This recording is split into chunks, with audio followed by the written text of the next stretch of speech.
கேட்டான். மயங்க என்னப்பா அவங்க அது தலைவர்கிட்ட நான் மாற்றினேன். காலைல வருது பயத்தை பற்றி பேசிக்கிறோம்னா ஏன்பா பயன்னு கேட்டான். பயந்தா இருந்தாலும் ஆட்டா சரிக்கணும்னு சொன்னேன். அது மீறி பாதுகாத்தே வந்து தேவனுக்கோ யோசனை கனெக்ஷன் சொல்லிக்கணும் தான் பார்த்துட்டேன். இப்போ ஞாபகம் சொல்கிறான். பயந்தா என்ன ஆகுமா? ஏன் பயப்படாத ஆண்டவர் சொன்னாரு. பாம்பு வந்துச்சு, பயம் வந்துச்சு, என்ன பண்ணணும்பா? என்ன பண்ணுங்க, குச்சடணுமா, ஆளை விடுவோமா, என்ன பண்ண கடிக்குமா, தடுமாறுமா இல்லையா?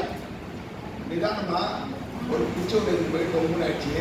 ஒரு மாதிரி ஒரு 7 வயசு பையனை 8 வயசு பையனை கடிச்சிச்சு பாம்பு. அவனா பண்ணாதுமா அந்த பாம்பை கடிக்க பாம்பை திருப்பி கடிச்சிட்டு கைலி குச்சிங்க காரை டாக்டர் இருக்க மாட்டான். எந்த பாம்பா? சரியான வசமுள்ள பாம்பா அந்த பைக்கலாம் சரிப்பட்டாங்க ஆஸ்பத்திரியில். அவனை இப்ப சைவத்தில் ஒரு பாலஜபத்தில் இருக்குது. அவர் வந்து பாம்பு கடிச்சிட்டான். அதை அடிச்சு கையிலே எடுத்துட்டு டாக்டர் போயிட்டான். பயப்படக்கூடாது. இப்படி பயம்லாம் இருந்தீங்கன்னா சதற மாட்டீங்க. வியாதி வந்துச்சு, படுக்க வந்துச்சு, சாப்பாட்டுக்கு இல்லை, கடன் வந்து போச்சு. என்ன கடனால வந்து கடன் இருந்தீங்கன்னா அவன் எனக்கு அளவு தானா, நான் கடனால நிறமாயிடும். இப்படி பேசிடுவேன். சொல்றான் கடன் வாங்கிட்டு தான் இல்லை கூட தானே போறான். அவன் பயன்படுத்தி நான் தூங்க செத்துருவேன். எத்தனை பேர் குடும்பம் செத்துருக்குல பயந்து போய் நல்ல காலேஜ் பேசுறானோ அவமானம் ஆயிடுவோம், குடும்பமாகவே மதித்து போய் விடுறாங்க பயத்தினால. அதனால கர்த்தர் நீங்க என்னதான் நினைச்சீங்க, இந்த உட்காந்து வரைக்கும் எனக்கு பசங்க இல்லை பெருசா கலையில போற மாதிரி இந்த மாதிரி கதெல்லாம் பசங்க இல்லையா? பசங்க எப்படின்னா நாங்க எழுதி இந்த கோர்ட் போறதெல்லாம் கிடையாது. இங்க வந்து ஆவியாக்கிறதுக்காக அதை சொல்லுவோம். அவ்வளவுதான். அப்படிதான் நான் மட்டும் பேசிக்கிட்டு இருக்கேன். ஏன்னா பேசிக்கிட்டீங்களா இதாவின் ஆவியானவர் உங்களுக்குள்ள பேசுறாரு. அப்பா உங்களுக்கு வந்து நிறைய என்னென்னமோ கதை வச்சுன்னு இருப்பீங்க. அந்த கதைலாம் எனக்கு தெரியாது. ஆனா நீங்க பயப்படக்கூடாது. எதுலாம் பயப்படக்கூடாதுன்னா வியாதியில, வருத்தத்துல, துன்பத்துல, வறுமையில, எல்லா சூழ்நிலையிலையும் நீங்கள் பயப்படக்கூடாது. அதுக்கு உதாரணமா இயேசு கிறிஸ்து பிறப்பிலே அவர் மேம்பட்ட சொன்ன ஒரு வார்த்தை லூக்கா 2:10 படிக்கலாம். லூக்கா 2:10 படிங்க. நீ பயப்படாம சொன்னதுல இயேசு கிறிஸ்துவும் கலந்து விட்டார். இயேசு கிறிஸ்து வார்த்தையும் இருக்கிறது. தேவதூதன் அவர்களை நோக்கி பயப்படாதீர்கள், இதோ எல்லா ஜனத்துக்கும் மிகுந்த சந்தோஷத்தை உண்டாக்கும் நற்செய்தியை உங்களுக்கு அறிவிக்கிறேன்.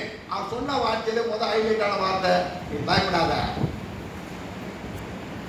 அந்த ஐயா பேருடையா பாக்கியநாதன் எங்கே வச்சுக்கிறாரு. ஒரு ஊழியர் வீட்டுக்கு போயிருந்தாங்க. அப்போ வந்து பசங்க பண்ணார் சோத்திரம். இந்த பயப்படாதுங்க அப்படின்னு சொன்னப்ப அந்த மேய்ப்பரை பற்றி சொன்னார். மேய்ப்பரை பற்றி சொன்னார். நம்ம மேய்ப்பண்ணா என்ன நினைச்சுட்டு இருப்பான்? நல்ல இது வரலாறுங்க. இது யாரும் சேர்க்க மாட்டாங்களா? அவன் மரம் நாட்டு மாடிக்குமா? ஏன் நாட்டு அடிக்கும்? ஆடு மேய்க்கிறதுனால. ஆடு மேய்க்கிறது அந்த காட்டுக்குள்ளேயே அந்த மனாந்தரத்திலேயே ஆட்டுக்குள்ளேயே பத்து அது என்ன குளிக்க மாட்டாங்க. நீ ஆடுகளை மேய்ப்பாயாக, நீ மேய்ப்பானா இருப்பாயாக அப்படிலாம் வசனம் இருக்குது. ஆனால் மேய்ப்பட எங்க சேர்க்க மாட்டாங்க, ஆலயத்தில் சேர்க்க மாட்டாங்க. அப்போ எப்பதான் சேர்ப்பாங்க? அந்த ஆடு முதல் குட்டி போடுவான். போட்டோன்னா அந்த ஆட்டுக்குட்டி அவன் கிட்ட வரக்கூடாதுன்னு சொல்லிட்டு அவன் மணி அடிச்சு காட்டணுமா? யாரு? இந்த மேய்ப்பர். இந்த மேய்ப்பர் மணி அடிச்சு காட்டுறா அங்க உள்ள ஆசாரிக்கு தெரியுமா? இந்த மந்தையில ஒரு முதல் கண் ஆடு வந்து பிறந்துட்டு இருக்குது. அது நம்ம ஆலயத்துல பலி செலுத்துறதுக்கு எதிர்வாரத்துக்கு சிங்களம் கொடுத்துட்டான் மேய்ப்பேன் அப்படின்னு சொல்றதுக்காக தானே. அங்க போய் அந்த ஆலயத்துல நேரம் எடுத்து போயிட்டு அந்த ஆலயத்துக்கு நின்று ஒரு இருபதி கிடைக்காது, ஒரு மனவடி கிடைக்காது. நீ வந்துக்கிறியா கிளம்பணும் ஆச்சாரி. அதான் மேய்ப்பேன். அலையிலே ஒரு சின்ன இடத்துல பெரிய ஜாதியில ஒருத்தராக கட்டத்தை வச்சுக்கிறான். ஆஸ்திக்கு ஒருவனாகவும் அந்தஸ்துக்கு ஒருத்தனாகவும் உன்னை பேர் சொல்லி அழைத்து வைத்திருக்கிறார். நீங்க வந்து வெறுக்கா வந்தீங்க. நீங்க வெறுக்கான அலையே இல்லை. நம்புறீங்களா? என் தலையிலுமே பெற்றாருக்கு பாஸ்டர், நான் என்ன பண்ண போறேன் பாஸ்டர் நினைக்காதீங்க. அவருக்குள்ள சீவனும் எலும்பும் தோலும் அவருக்குற தாய் தாயின் கருவில் உருவாகும் உன்னை ஒரு பேச்சலை அளித்த தேவன் உன்னை பயப்பட வேண்டாம்னு சொல்றார். அல்லேலூயா. அப்ப தேவன் அவர் உன்னை ஆராதிக்கும்படியாய் ஒரு ஜீவனை கொடுத்து பலன் கொடுத்து மட்டமா நடத்தி கொண்டு வந்திருக்கிறார். இதுல நீங்க உறுதியா இருக்க போதும். உறுதியாய் பற்றியுள்ள மனதை உடையவன் பூர்ண சமாதானத்துக்குள்ள உன்னை வழி நடத்துகிற தேவனாக இருக்கிறார். அல்லேலூயா. அவனுக்கு எந்த விதமான பட்சபாதமும் இல்லை. அப்ப சொல்றாரு 10ஆம் வசனத்துல 41:10 ஏசியா 41:10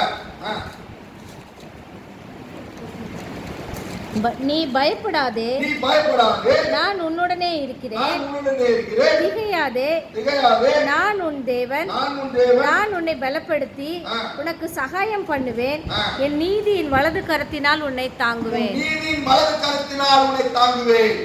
நீ என்னுடைய தேவன் என்று சொன்ன தாவீது சொன்ன மாதிரி தேவன் உங்களை பார்த்து சொல்கிறார், நான் உங்கள் தேவன். அல்லேலூயா, அல்லேலூயா, அல்லேலூயா, அல்லேலூயா.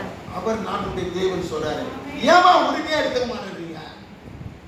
படித்த சங்கீதத்தை எடுத்து படிச்சீங்கன்னா நான் அவங்களோட இருக்க மாட்டேன், அவங்களோட பேச மாட்டேன், அவங்க முடியலன்றாரு. ஏன் தெரியுமா? அவரை தேவன் நினைக்காதுனால. இஸ்ரவேலர்கள் அவரை தேவன் தெரிந்தும் அறிந்து அறியாமல போனதுனால உனக்கு 40 வருஷமாய் அவங்க 60 வருஷம் தேடுறாங்க. பாடு வேதனை என்ன தெரியுமா காரணம்? அவரை அறிந்தும் அறியாமல் இருக்கிறாங்க. புரிஞ்சுக்கங்க நல்லா. எனக்கு ஏன் இந்த பாடு வருது, ஏன் இந்த வேதனை வருது? என்ன வந்தாலும்